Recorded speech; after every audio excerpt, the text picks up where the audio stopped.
बिस्मिल्लाहिर्रहमानिर्रहीम। अस्सलाम वालेकुम स्टूडेंट्स। आज मैं आप लोगों को करवा रही हूँ ये आपका जो है फाइनल का है सिलेबस। ठीक है, जेंडर सेंसिटिव इंडिकेटर्स, और हमारा टॉपिक जो है वो है इश्यूज़ अराइजिंग फ्रॉम पैट्रियार्की।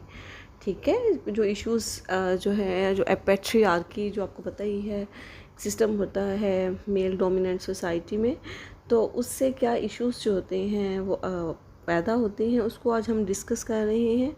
तो इसमें है जेंडर सेंसिटिव इंडिकेटर्स। ठीक है, अब जेंडर सेंसिटिव इंडिकेटर्स में जो है वो आ जाता है सेंसिटिव लैंग्वेज। कि हमें सेंसिटिव लैंग्वेज से मतलब ये है कि हमें अपने अल्फाज इस्तेमाल करते हुए जो है वो बहुत केयरफुल होना चाहिए, because there use mean intentionally are not insult और अफेंड सम पीपल।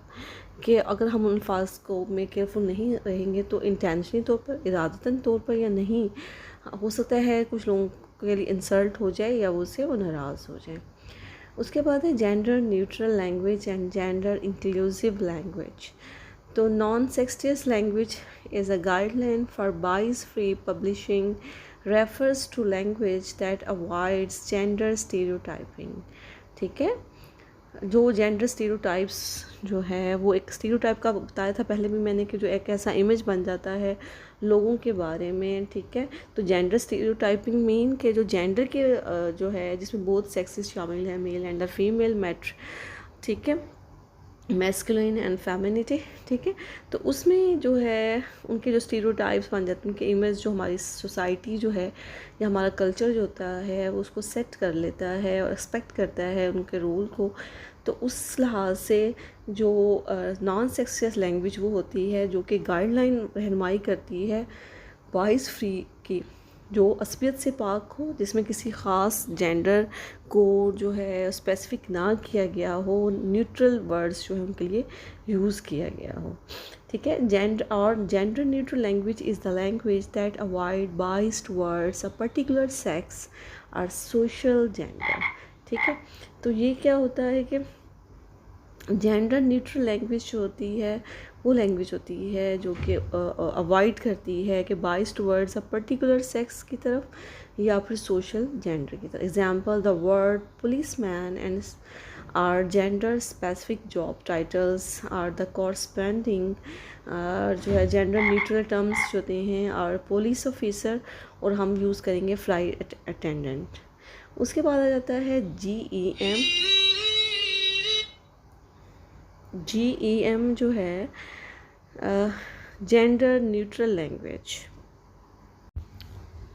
फिर आ जाता है GEM जेंडर एम्पावरमेंट मायर्स। ठीक है, तो जेंडर एम्पावरमेंट मायर्स is an index designed to measure of gender equality.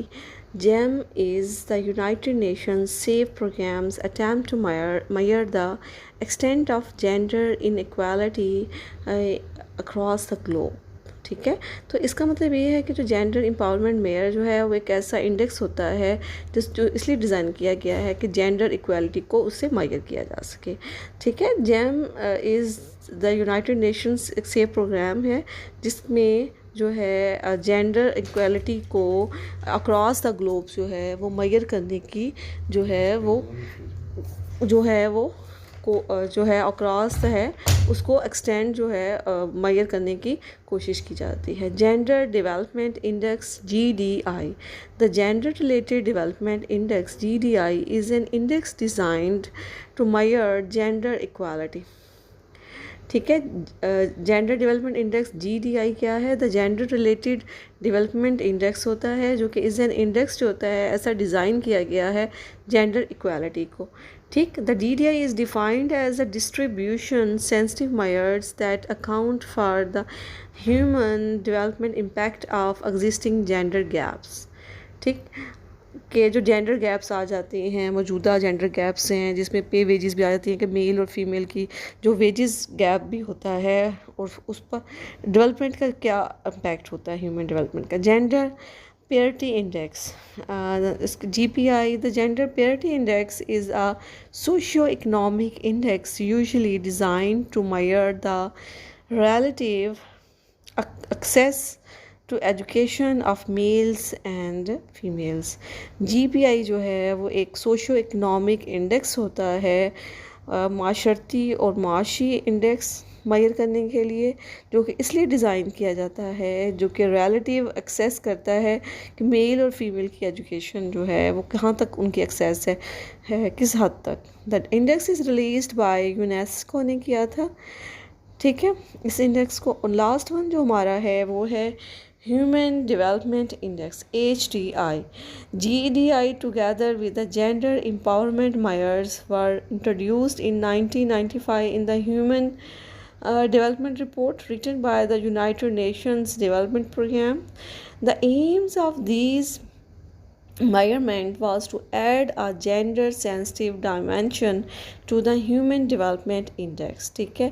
और इसका जो मेन मकसद था इन मायर्स का कि वो जेंडर सेंसिटिव जो डायमेंशन होती हैं, किस हद तक डायमेंशन हो सकती है जेंडर सेंसिटिव के ह्यूमन डेवलपमेंट इंडेक्स में, उसको मायर करना जो था वो इसका मकसद था। तो आज आपका ये हो गया कि इश्यूज़ अराइजिंग फ्रॉम पैट्रियार्की, ठीक है। तो ये आपका टॉपिक है, ये सारी डेफिनेशंस हैं, उनके एब्रीवेशंस हैं, आपने इसको प्रिपेयर करना है।